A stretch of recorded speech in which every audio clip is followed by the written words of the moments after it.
해석자의 하인이 그 방의 문을 열자 크리스천은 벽에 걸린 한 액자가 눈에 들어왔다. 이분은 죄인된 인류를 택해 변화시켜 새로 태어나게 하시며 젖을 먹여 양육하며 기르시는 분입니다.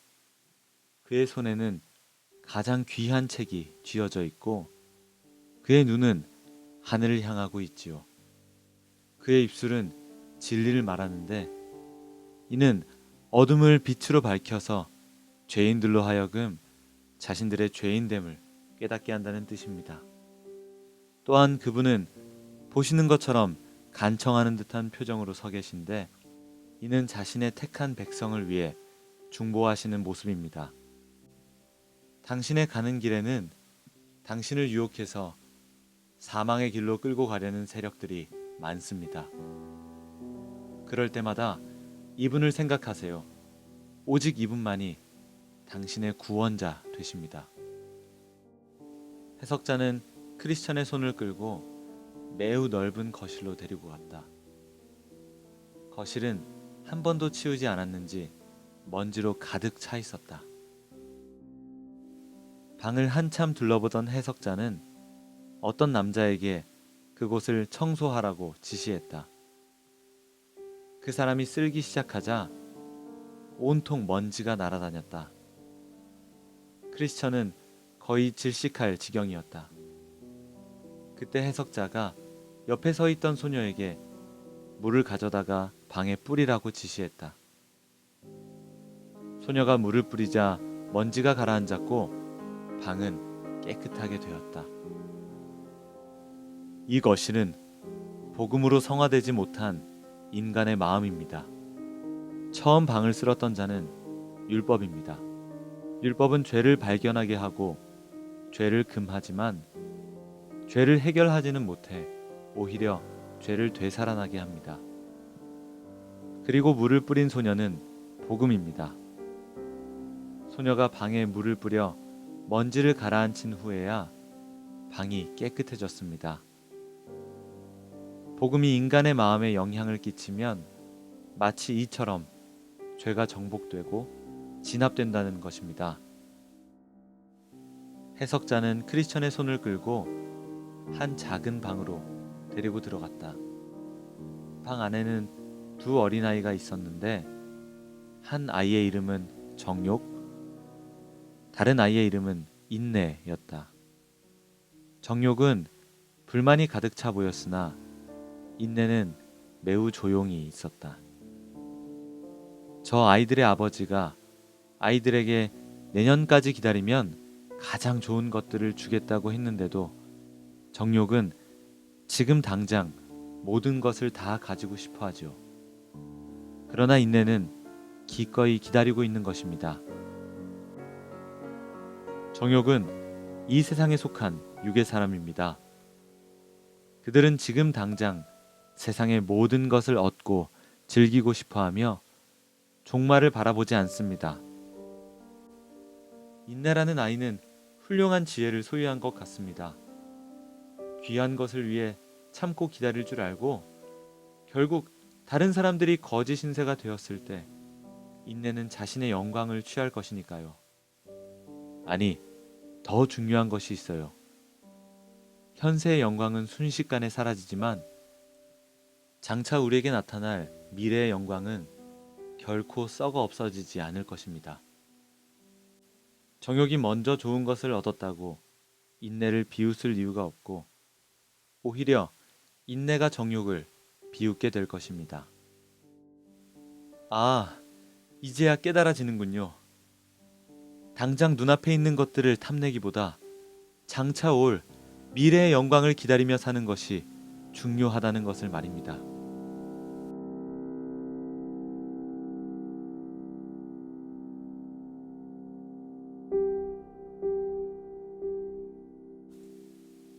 해석자가 데려간 네 번째 방의 문을 열자 한쪽 벽이 불길로 활활 타오르는 모습이 보였다. 그리고 한 사람이 서서 그 불길을 잡으려고 위에서 계속 물을 쏟아붓고 있었다. 그러나 불길은 더욱 거세고 뜨겁게 타올랐다. 이 불길은 사람의 마음에 있는 성령의 은총을 뜻합니다. 사단이 불을 끄기 위해 물을 쏟아붓지만 불길은 더욱 세차게 타오르지요.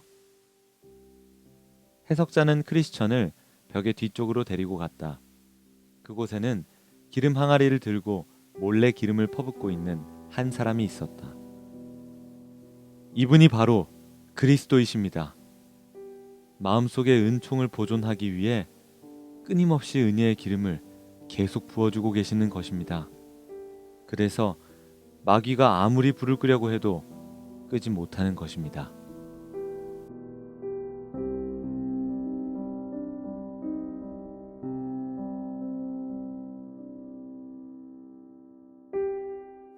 해석자는 크리스천의 손을 이끌고 아주 웅장한 궁전이 있는 아름답고 즐거운 곳으로 인도했다. 그 아름다운 궁전 위에는 금빛 옷을 입은 사람들이 거닐고 있었다.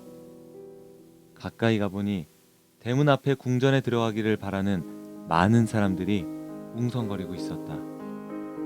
궁전 문 옆에는 한 책상이 있었는데 그곳에서는 한 사람이 궁전에 들어가려는 사람들의 이름을 책에 적고 있었다. 그리고 문 앞에는 갑옷 입은 장정들이 들어가려는 사람들을 필사적으로 막고 있었다. 그때 매우 용감해 보이는 어떤 남자가 내 이름을 적어주십시오 라고 말했다. 이름이 적히자 그 사람은 칼을 뽑아 들고 머리에 투구를 눌러 쓰고는 문 앞에서 무장을 한 장정들을 향해 용감하게 맞서 싸웠다. 많은 상처를 입고 또 입히기도 했지만 그는 용기를 잃지 않고 끝까지 싸운 끝에 마침내 궁전 안으로 들어갈 수 있었다. 그리고 궁전 위의 사람들의 노랫소리가 들려왔다. 들어오라, 들어오라. 영원한 영광을 누리게 되리라. 이를 모두 본 크리스천은 웃으며 말했다. 무엇을 뜻하는지 잘 알 것 같습니다.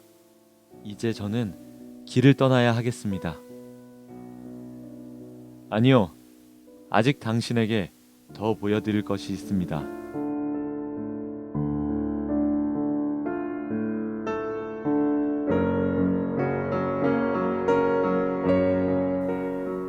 어둡고 캄캄한 방 안에 한 남자가 철창에 갇혀 앉아 있었다.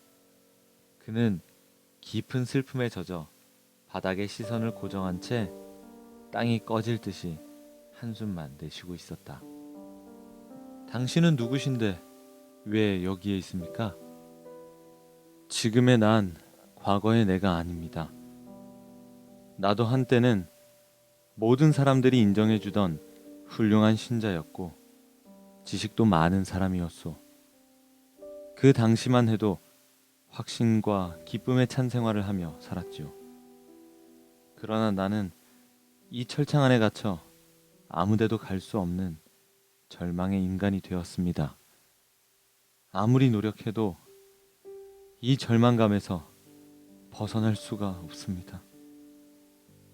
도대체 어쩌다가 이렇게 되셨습니까?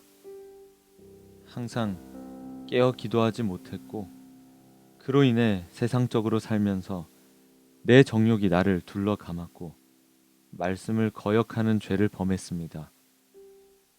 성령을 거스르고 회방함으로 성령님이 나를 떠나고 말았습니다.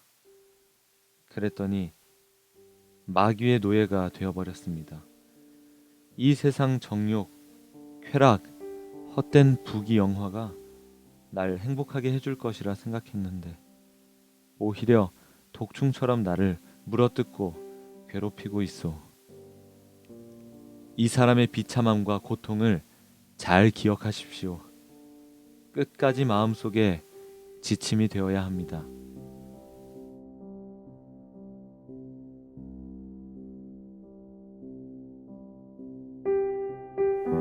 새로운 방의 문을 열자 한 사람이 침대에 일어나 앉아있는 모습이 보였다.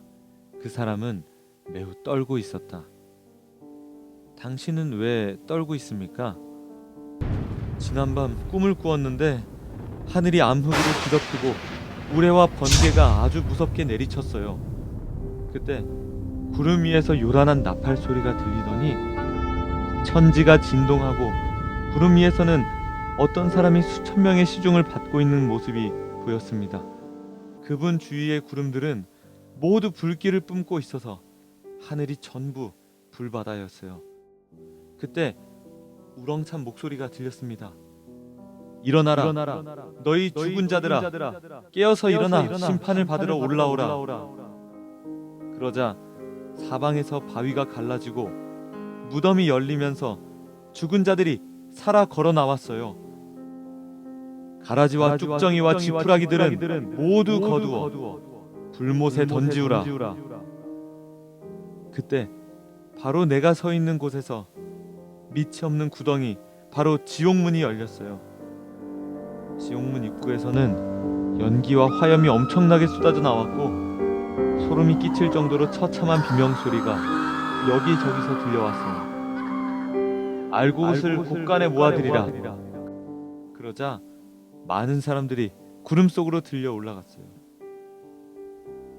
그분이 땅에 홀로 남은 나를 내려다보고 있었고 저는 제가 지은 죄들이 생각나 양심이 괴로웠습니다. 소스라치게 놀란 나는 잠에서 깼습니다. 심판날은 다가왔는데 나는 준비가 되어 있지 않다는 생각이 들었어요. 다른 이들은 다 올라갔는데 나는 지옥의 문 앞에 있었어요.